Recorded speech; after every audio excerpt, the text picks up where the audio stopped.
bonsoir Jean-Luc Mélenchon. Bonsoir. Merci beaucoup d'être notre invité dans toute franchise ce soir. Alors Jean-Luc Mélenchon, on va bien sûr revenir sur ces dossiers majeurs du moment. Calais, les migrants, les réponses à apporter. Quelles réponses vous apporteriez-vous, Jean-Luc Mélenchon? On parlera bien sûr des Antilles, de la situation sanitaire. Et pour commencer, J-7, Jean-Luc Mélenchon. J-7 avant votre meeting de lancement de l'Union populaire. Et puis un programme, il est là, c'est l'avenir en commun. 14 chapitres avec des fiches thématiques. C'est très clair. Mais Jean-Luc Mélenchon, ça vous agace? Ça vous agace quand on dit qu'il y a peu de nouvelles mesures par rapport à 2017. Ça, je l'ai vu, vous le dites, ça vous agace. Et en même temps, vous expliquez que la campagne, c'est pas un cabaret, avec à chaque fois un nouveau numéro. Oui, j'ai écrit. En fait, ça m'agace pas parce que, comme toujours, ça me donne une prise.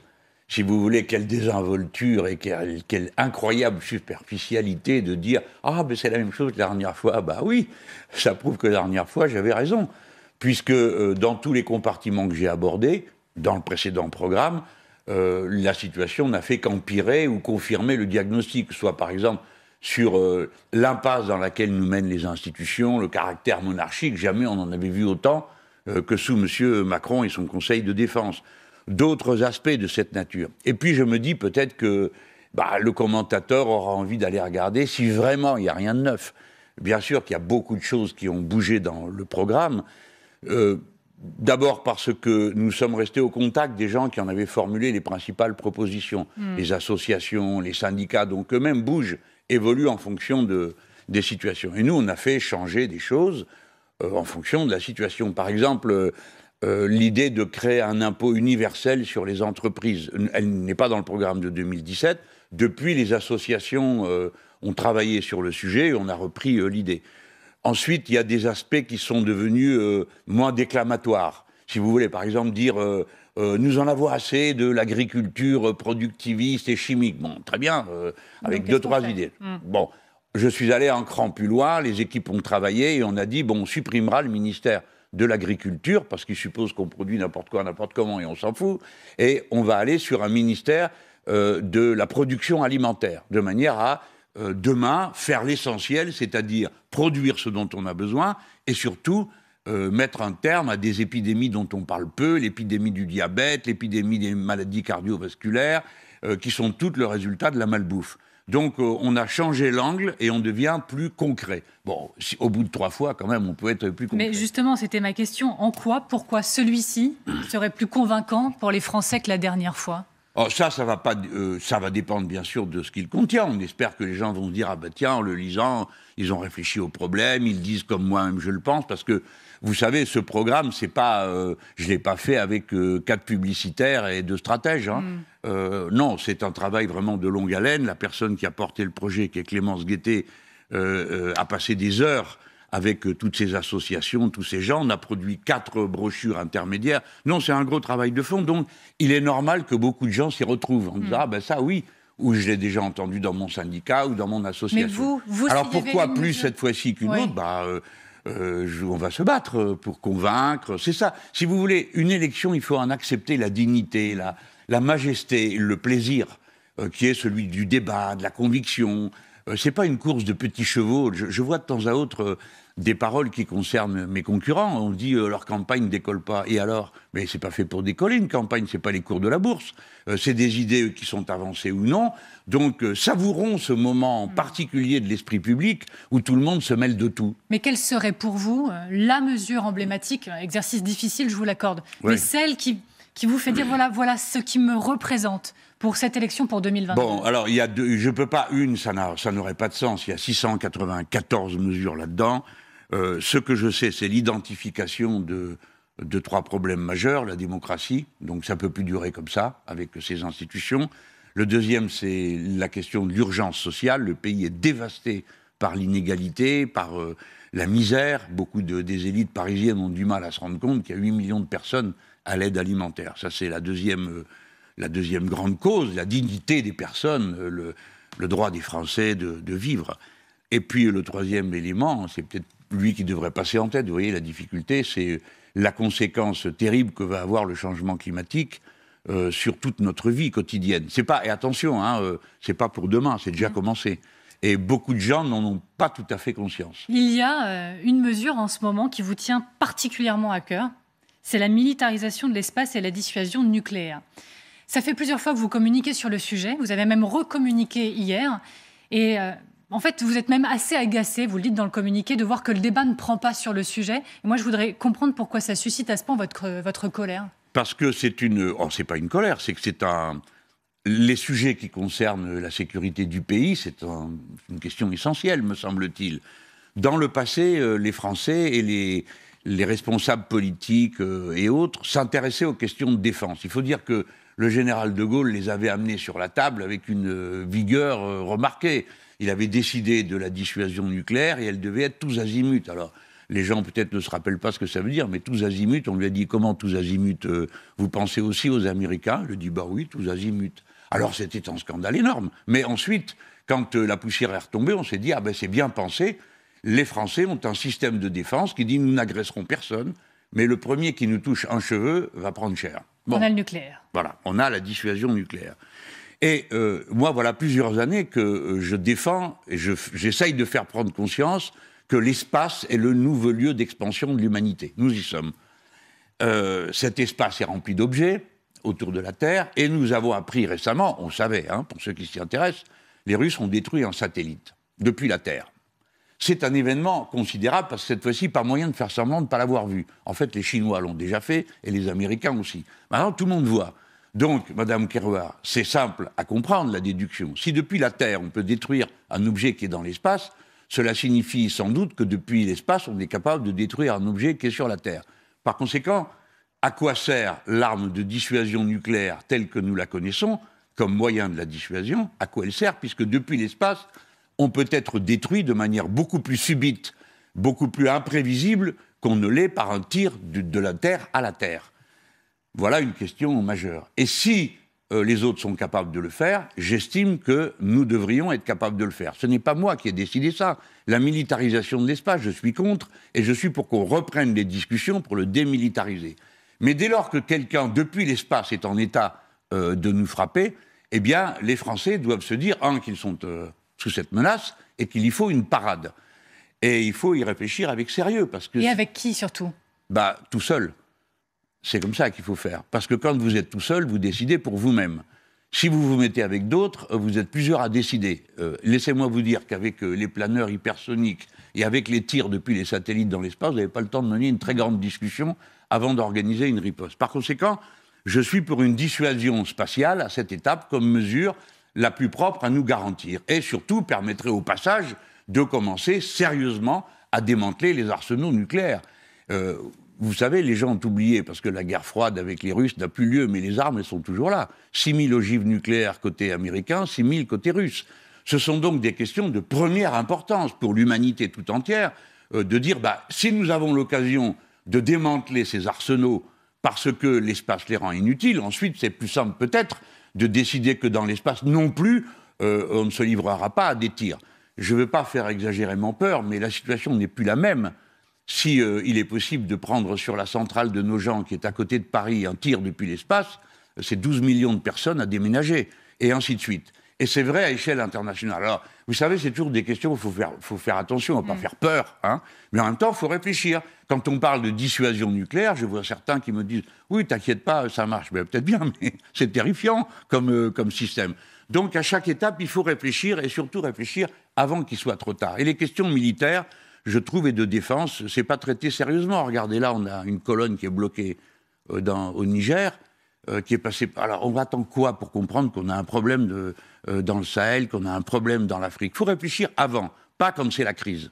Jean-Luc Mélenchon, donc je le disais, dimanche prochain, vous serez sur scène pour un meeting, votre meeting de lancement de l'Union populaire. Là encore, je vais le faire très simple. C'est quoi l'Union populaire? Avec qui on fait l'Union populaire? J'ai cru entendre que vous ne seriez pas seul sur scène, qu'il y aurait du monde avec vous pour l'incarner. Qui incarne demain cette Union populaire, Jean-Luc Mélenchon? Alors, d'abord, commençons par répondre à votre première question, parce que c'est la plus simple et la plus juste. Qu'est-ce que c'est? Dès lors qu'il est apparu qu'il n'y avait plus d'unité possible au sommet, et cela était pour moi tout à fait évident dès l'année dernière, parce que ce qui s'était passé pendant les régionales, plus ce qui se disait, tout ça devenait parfaitement clair. Je suis donc entré en campagne. Depuis, ceux qui tenaient les discours les plus émouvants sur l'unité, quoique ils ne la pratiquaient pas eux-mêmes beaucoup, ont dit nous avons nos candidats et on continuera. Une date récente, la question a été posée à M. Jadot et à Mme Hidalgo, et les deux ont dit non, on est là, on a une proposition à faire. Je n'aurais pas l'hypocrisie de leur jeter la pierre. Il est tout à fait évident que nous n'avons pas fini de nous réorganiser. Ce sont donc les électeurs qui vont le faire, comme ils l'ont fait en 2017, en désignant celui d'entre nous qui leur semble être le mieux à même de représenter leur point de vue. Alors, puisque ce n'est pas possible au sommet, alors essayons de le faire à la base, et nous avons commencé par essayer de vérifier si c'était possible. On a donc fait des sondages sur les principales mesures de notre programme. Et on trouve qu'à chaque fois, ce sont d'énormes majorités pour. Ce qui nous met, nous, dans une situation un peu particulière, puisque si tout le monde est d'accord avec ce qu'on raconte, alors pourquoi ne votent-ils pas tous pour nous? Donc ça, c'est notre défi à nous. Mais cette union populaire est donc possible à la base, parce que des gens, s'ils ne sont pas d'accord sur les étiquettes de parti, par contre, sont d'accord sur les idées. Profitons-en. Donc on a été chercher surtout, pour terminer de répondre au troisième aspect de votre question, des personnalités, mais non pas du monde politique, du monde associatif, du monde intellectuel, du monde syndical, qui partageaient cette vision avec nous de la nécessité d'une rupture avec l'ordre actuel, l'ordre économique, l'ordre politique, l'ordre militaire, et qui sont en volonté de bâtir la nouvelle société qui fait face d'abord à l'immense défi qu'est le changement climatique, parce que celui-là, qu'on soit d'accord ou pas, on devra tous y faire face. Voilà ce qu'est l'Union populaire. Donc le 5, d'abord, on tombe le même jour que Zemmour, donc chacun ira où il veut. On va en parler, on va en parler, mais petite question quand même. Comment pensez-vous que les électeurs puissent se dire « Ok, faisons l'Union populaire » s'ils se disent même les dirigeants ne sont pas capables de la faire? Vous voyez ce que je veux dire? Non, je comprends bien, mais ça s'appelle la démocratie. Il faut se faire à l'idée, les gens, comme dans notre vie d'adulte. Tous les jours, on fait des choix et, ma foi, il y a une part d'inconvénient. Eh bien, là aussi, il y a une part d'inconvénient. Bien sûr qu'il vaudrait mieux qu'on s'accorde tous et qu'on soit d'accord sur le même programme, mais c'est rarissime dans l'histoire. Ça s'est produit 2 fois, en 1965 et en 1974, et plus jamais ensuite. Donc, c'est aux électeurs de trancher. C'est pas toujours très plaisant. On me dit, on ne peut pas être à 100% d'accord avec vous. D'accord, moi non plus. Je ne suis pas à 100% d'accord avec moi. C'est la vie qui est comme ça. Mais choisissez un programme, choisissez une équipe. Moi, je me présente, je dis, voilà, je suis capable de mener ces affaires, j'ai un programme à vous proposer, et j'ai une équipe de gens en moyenne assez jeunes, capables de porter l'avenir du pays. Eh bien, si vous en voulez, ce sera fait.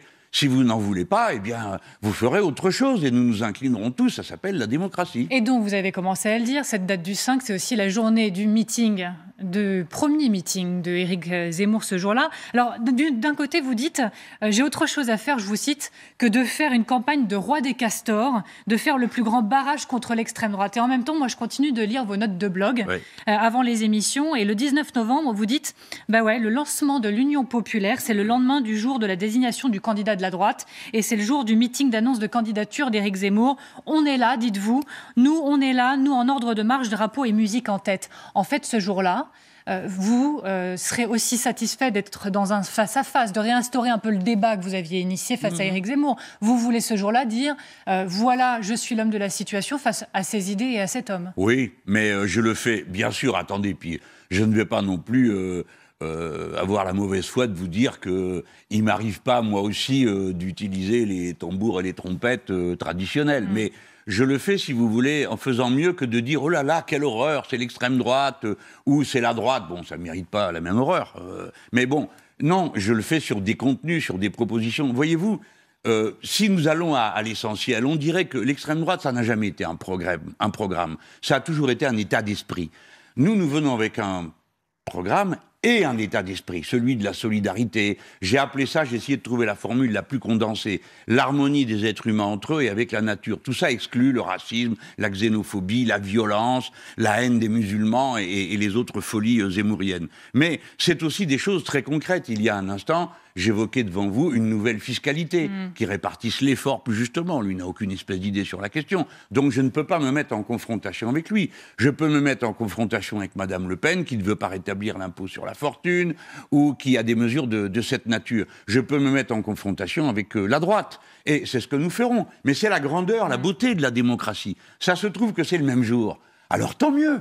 Et ce jour-là, vous aurez le candidat ou la candidate de droite connue, vous aurez M. Zemmour pour l'extrême droite, et puis nous, on est là et on n'a pas lâché le terrain parce que, vous savez, nous, souvent, on nous a enterrés 10 fois, à dire il n'y a plus personne, ils comptent pas, ils ont perdu d'avance, etc. Bon, nous verrons bien. Je fais confiance à la démocratie, mais ce jour-là, nous, on est là. Vous savez de qui on est en train de dire potentiellement en ce moment c'est perdu d'avance? C'est Éric Zemmour. C'est Éric Zemmour parce qu'il enchaîne les déconvenus, un déplacement qui s'est très mal passé à Marseille. Vous êtes député des Bouches-du-Rhône, vous avez certainement regardé ça avec beaucoup d'attention. Oui. Et qui s'est en plus conclu par cette image, ce doigt d'honneur, voilà, de Éric Zemmour qui a été capté par nos confrères de l'AFP. Est-ce que cette image, elle acte, oui ou non, quelque chose pour vous? Est-ce, comme parfois certains le disent dans son entourage, mouvement d'humeur d'un candidat et après tout? Ou est-ce une indignité ou la preuve d'une incapacité à aller au-delà dans cette campagne? Non, je trouve que... Bon, alors vous prenez l'exemple, pourquoi pas, c'est visuel, ça fait une image, mais franchement, c'est de la petite bière à côté de ce qu'il a raconté. C'est pas ça qui est le plus terrifiant. C'est qu'il aille à Marseille et qu'il dise de Marseille, voilà ce que nous ne voulons pas être.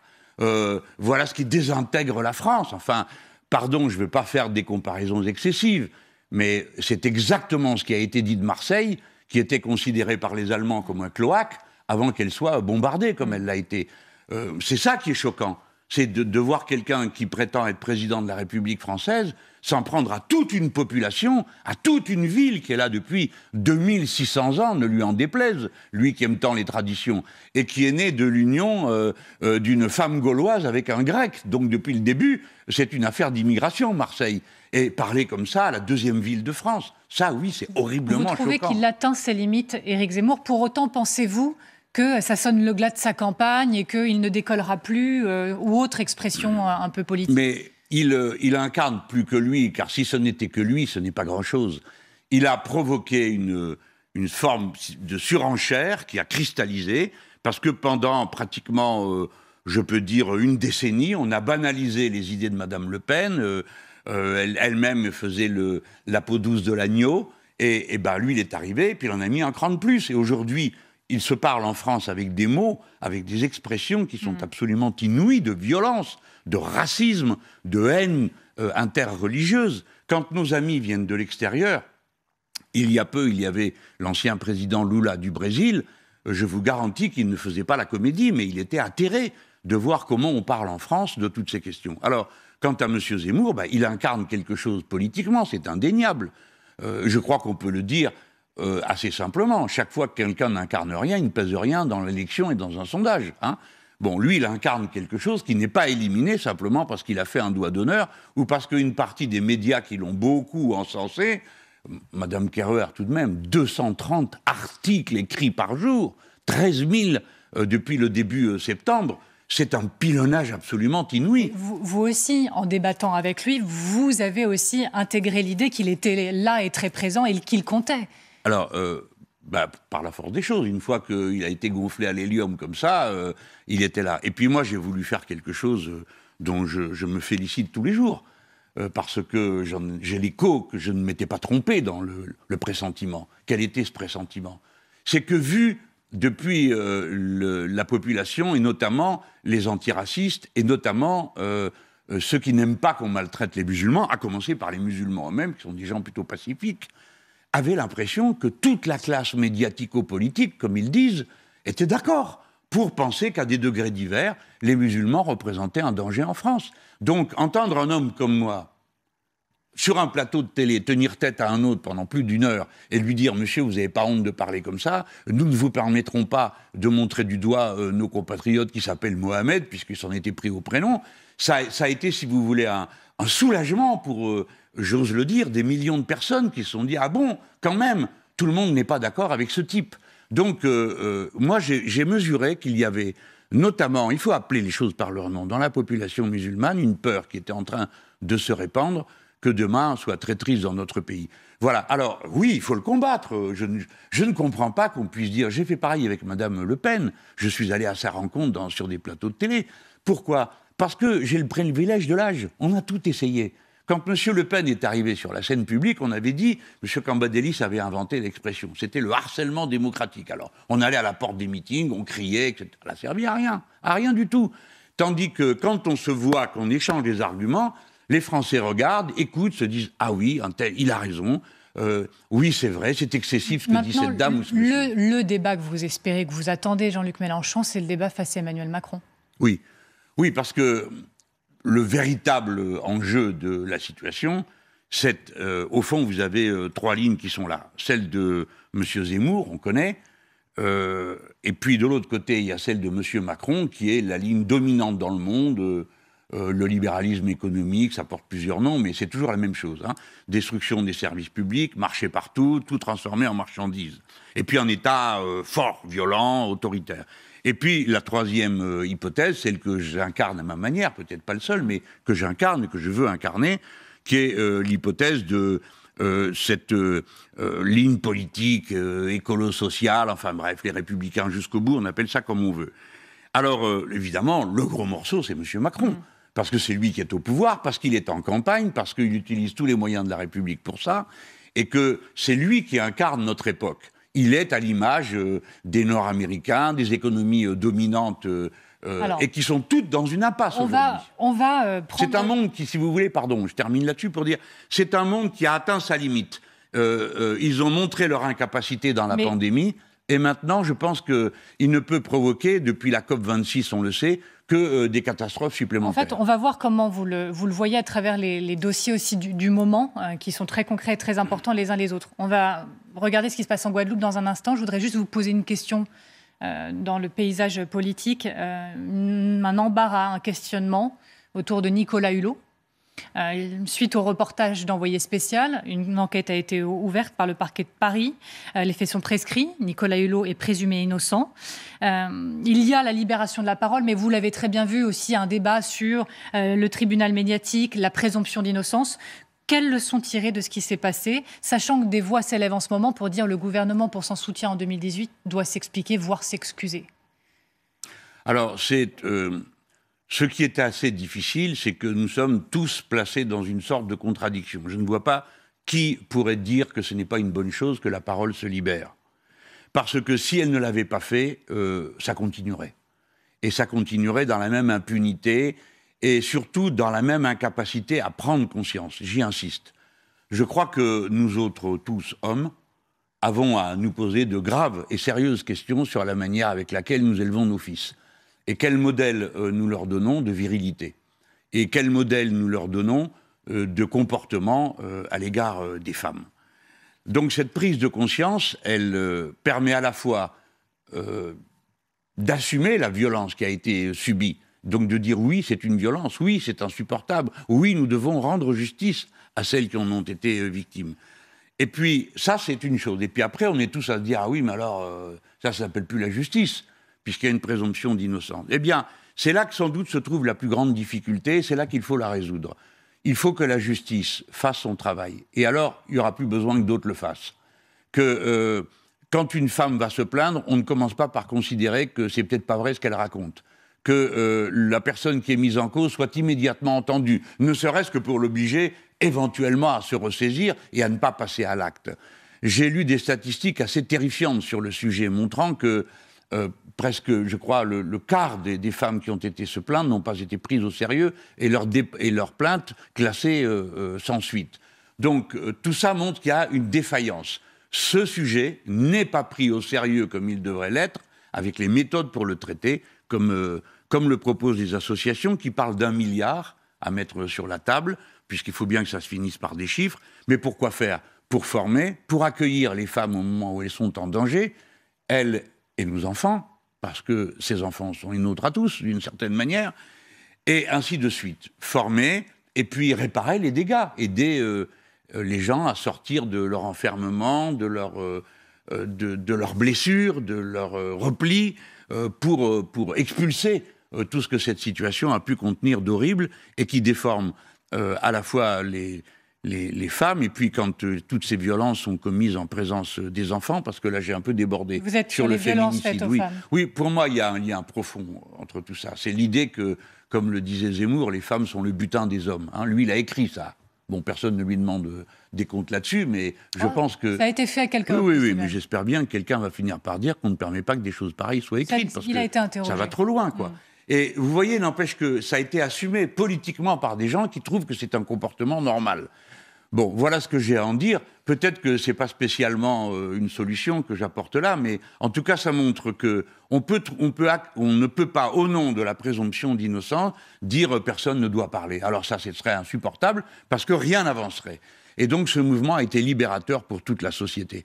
J'en profite vraiment pour dire que, évidemment, tout individu, tout être humain de sexe masculin n'a pas vocation à être un criminel ou un prédateur, hein. Mais on doit beaucoup s'interroger sur la manière avec laquelle on éduque les garçons. Parce que les êtres humains sont d'abord des êtres de culture, des êtres sociaux, qui sont le résultat d'une éducation. Non, tout ça ne tombe pas par hasard. C'est le résultat. Alors, les femmes disent, et c'est juste, que c'est une structure invisible qui est à l'œuvre, ça s'appelle le patriarcat, qui est antérieur à toutes les sociétés politiques et qui participe à chacune d'entre elles, qui donne à l'homme un privilège et un pouvoir spécifique qui lui permet à certains moments de penser que les femmes sont sa propriété ou éventuellement un butin qu'il peut s'approprier. Bon, j'ouvre un autre dossier, tout autre dossier, mais l'actualité, c'est pas que l'actualité. Problème de fond, d'ailleurs vous y consacrez vraiment un chapitre particulier, l'outre-mer. Sébastien Lecornu, il prend la direction des Antilles depuis quelques heures maintenant, parce que maintenant son ministère estime que la donne a changé, la situation dans les rues s'est calmée, une feuille de route avec les élus locaux et l'intersyndicale a visiblement été cadrée pour pouvoir discuter santé, prix des carburants, situation de la jeunesse et des transports. Est-ce que quelque part vous saluez un retour au calme, une reprise et une poursuite du dialogue, après tout, en se disant que les choses avancent? Ce n'est pas mon rôle. D'ailleurs, pardon de vous contredire, mais justement, on avait d'abord fait un chapitre, et on a dit on arrête avec ça. Les Outre-mer ne sont pas un chapitre. Les Outre-mer sont concernés par tous les sujets. Si bien qu'il y en a partout, plein le. Alors pourquoi ? Là où vous touchez juste, Parce que Madame moi, j'ai Kerouer. en finir avec l'abandon des Outre-mer. Oui, à notre avis, les Outre-mer ne sont pas les régions ultra-périphériques, comme dit la Commission européenne. Elles sont en quelque sorte des loupes grossissantes de ce qui se passe partout sur le territoire de la France, que ce soit la France hexagonale, continentale, que ce soit la France d'Amérique du Sud en Guyane, ou celle des territoires insulaires, la Corse, mais aussi la Polynésie française, etc. C'est-à-dire que les dévastations d'un modèle économique sont arrivées maintenant à un point où elles ne sont plus supportables simplement pour survivre. Pourquoi ? Dans le cas de la Guadeloupe, il y a eu pendant des années et tellement longtemps, bien au-delà des interdictions faites sur le territoire national, l'utilisation d'un pesticide qui fait que dorénavant, 90%, ça s'appelle le chlordécone, 90% des Guadeloupéens à qui l'on prend du sang trouvent du chlordécone dedans.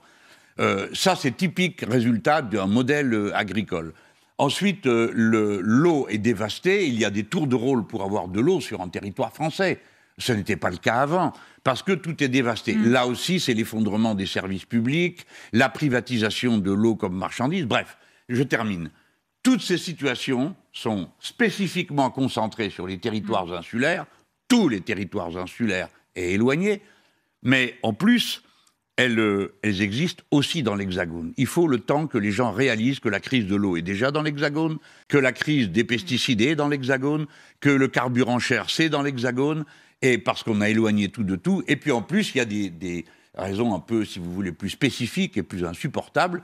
Par exemple, dans les dom-toms, notamment en Guadeloupe, la nourriture est plus sucrée pour créer des addictions, ça crée des addictions, qu'ailleurs, donc des crises de diabète qui fait que la population est plus malade qu'ailleurs. Le gouvernement a ses réponses. Sébastien Lecornu, avant de partir, a répondu au JDD sur l'accès à l'eau. Il dit qu'il veut régler le problème pour 2027.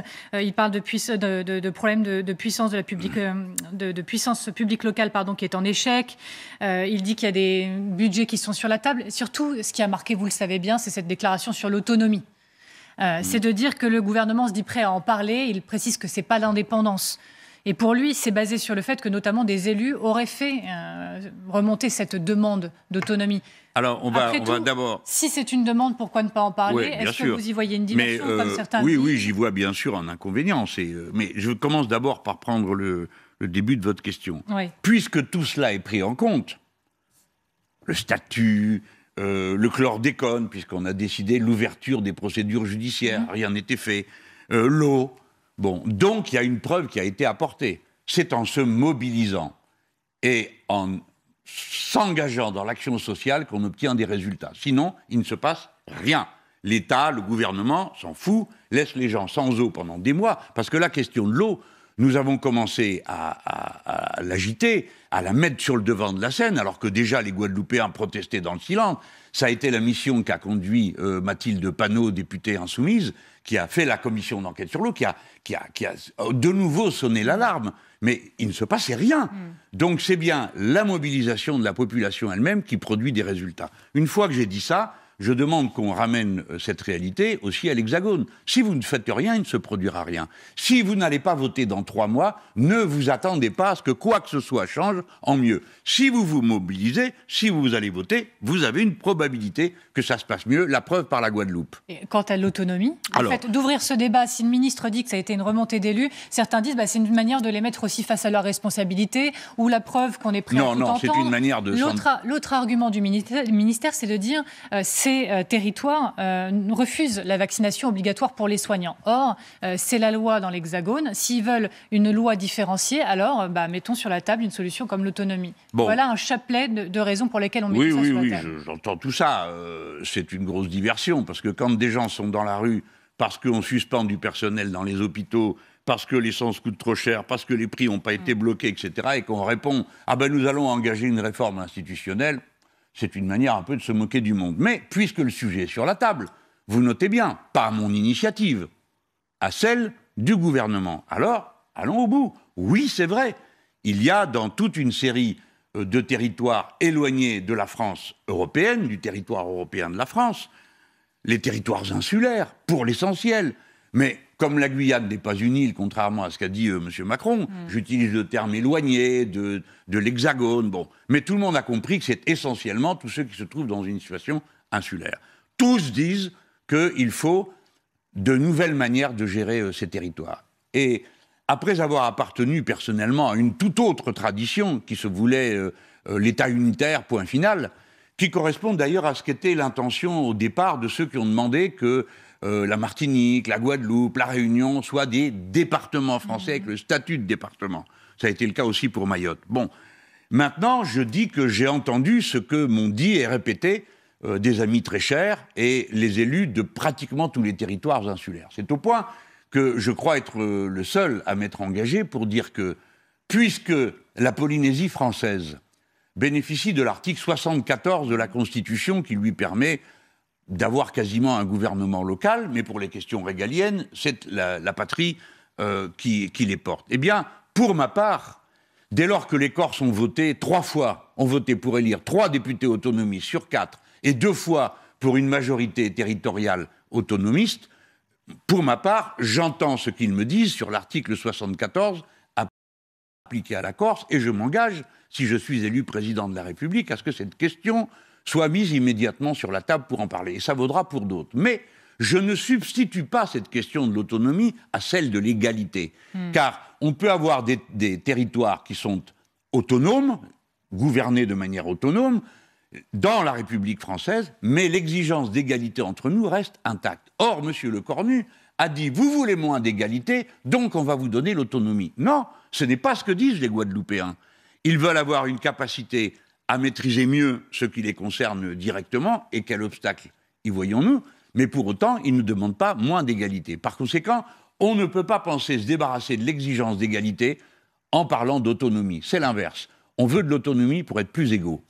La réponse de Sébastien Lecornu, c'est de dire, en ce qui concerne la vaccination obligatoire pour les soignants, exiger que la loi ne s'applique pas dans un département revient à demander que les Antillais soient moins protégés que dans l'Hexagone. Il faut être moins, dogmatique de sa part. Ce n'est pas le sujet. D'abord, la vaccination n'est pas obligatoire.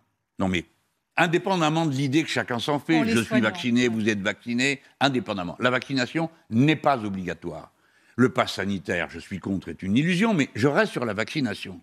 Si elle n'est pas obligatoire, au nom de quoi la rendrait-on obligatoire pour certains personnels? Dès lors qu'on sait tous que le fait d'être vacciné n'empêche pas de pouvoir être contaminé et de contaminer les autres. Donc le fait de repousser au 31 décembre la vaccination obligatoire pour les soignants dans ces territoires... c'est vraiment pas une bonne idée. Le 31 décembre, vous voulez vraiment que la nuit du 31 décembre soit une émeute? C'est pas possible. Bon, ils viennent déjà de voir ce que ça a donné. Parce que le jour où s'est appliqué le fait qu'on suspendait le personnel, ce jour-là a commencé, le mouvement est passé d'une manif dans les rues tous les samedis à les événements que vous connaissez. Mais je voudrais terminer mon idée. La question qui est posée n'est pas du tout formulée comme le croit M. Le Cornu, il se trompe.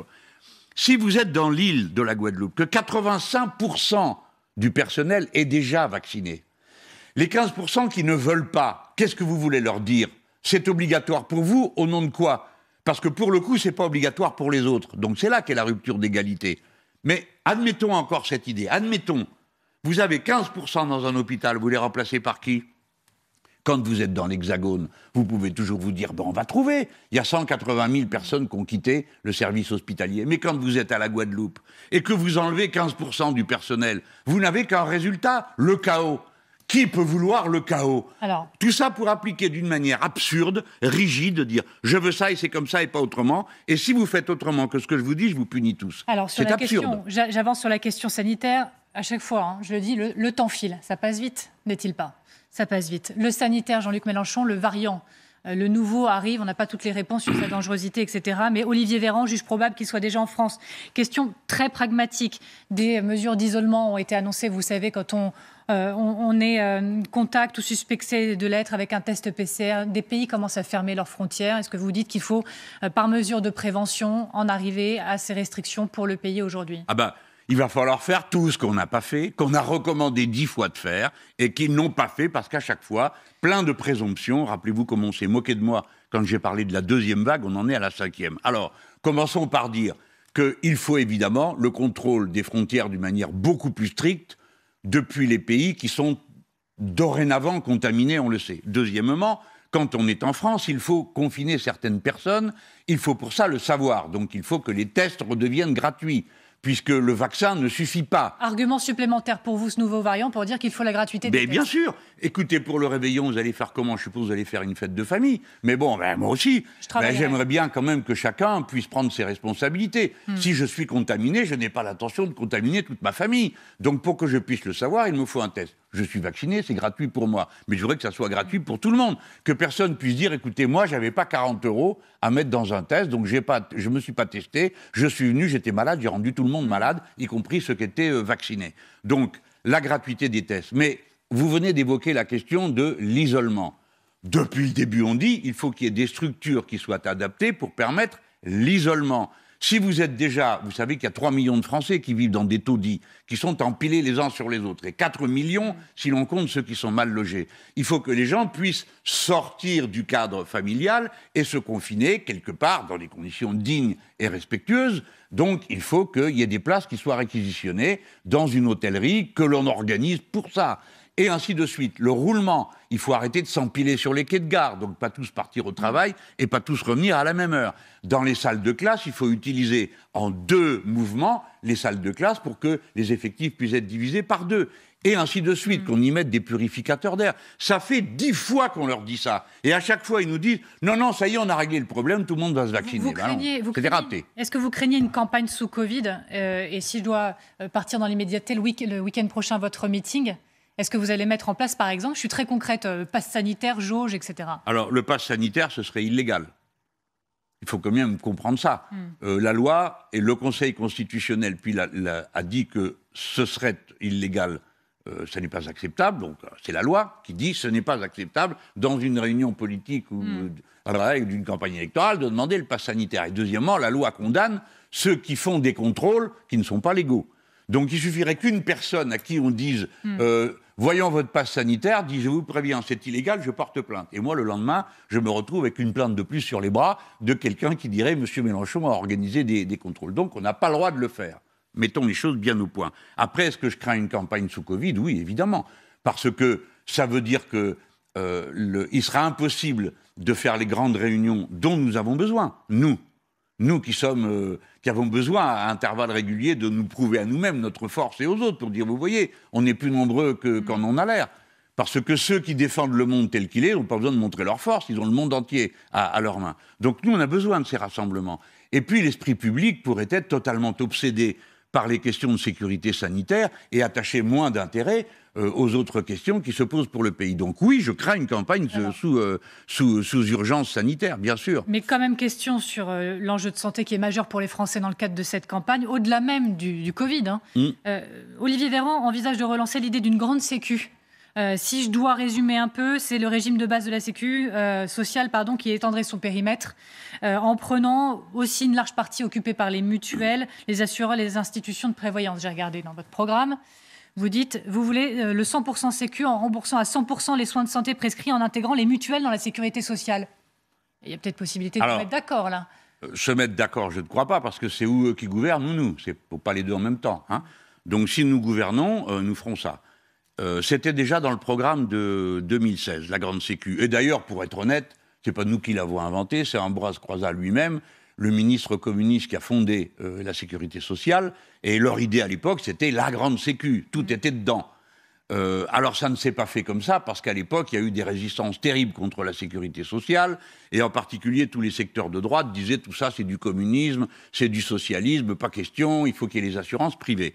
Alors il y a eu des mutuelles qui ont joué leur rôle, qui au départ étaient sur des segments assez limités, parce que la Sécu remboursait bien.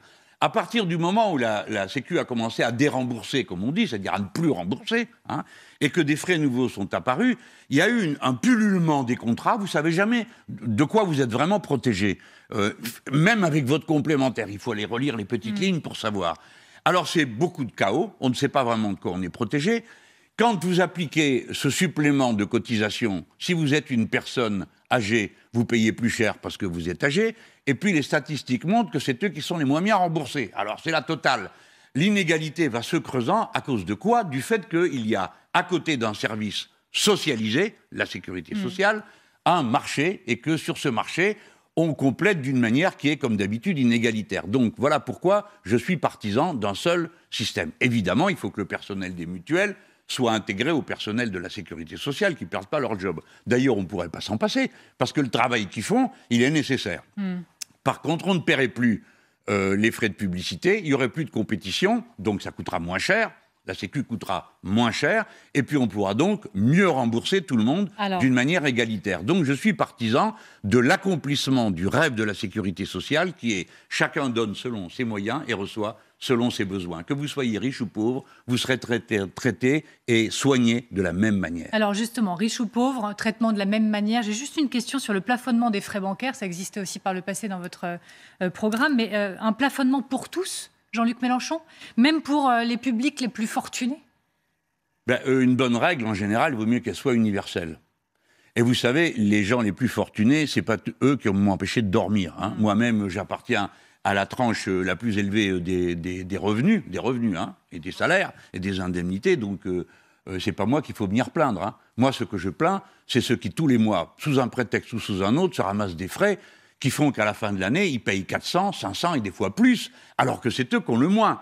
Et c'est dans ces conditions que mon collègue Alexis Corbière, qui est député de Seine-Saint-Denis, a déposé une proposition de loi pour limiter les frais bancaires. À dire, c'est jamais sur un cas plus de 2 euros. Et ça ne peut pas être plus de 100 euros dans une année. Je crois que c'est 100 euros ou 200. Excusez-moi si je ne me rappelle pas exactement. Voilà, vous savez, c'est bien, vous avez mieux retenu le chapitre que moi. Mais le fait est là. Nous ne voulons plus qu'ait lieu cet abus de pouvoir. Parce que vous savez comme moi que quand on vous fait un dépassement et qu'on vous le note 80 euros, je crois que c'est les dépassements, ça coûte 2 centimes.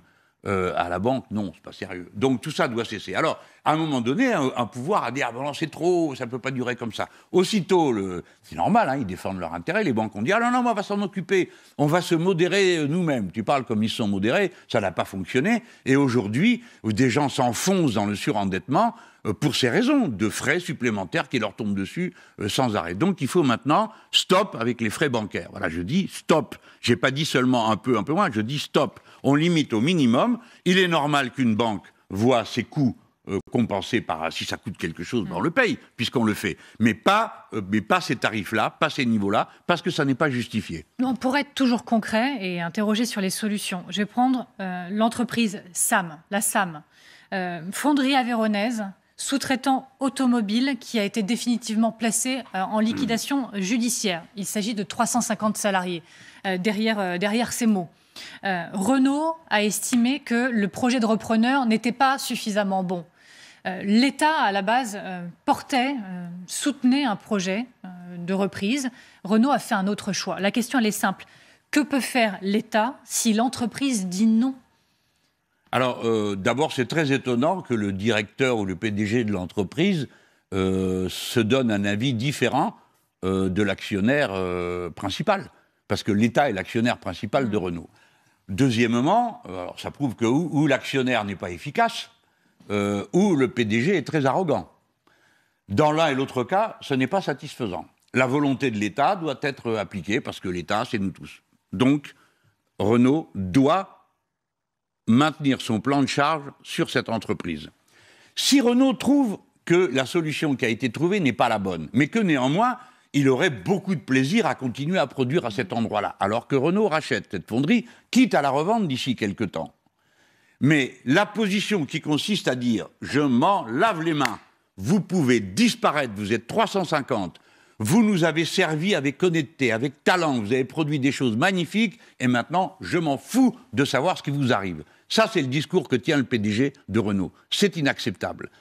Et puis, je dirais que pour ce qui concerne le pays lui-même, la solidité de son système de fonderie, car voyez-vous, aujourd'hui, on y fait je ne sais quelle pièce à cet endroit-là, ça doit être des pièces automobiles, mais on fait aussi des pièces pour l'aviation, on fera des pièces pour d'autres domaines. Nous avons besoin de fonderies de haut niveau, avec un personnel qualifié. Pardon, Madame Kerouer d'y insister. Les machines ne sont rien sans le personnel.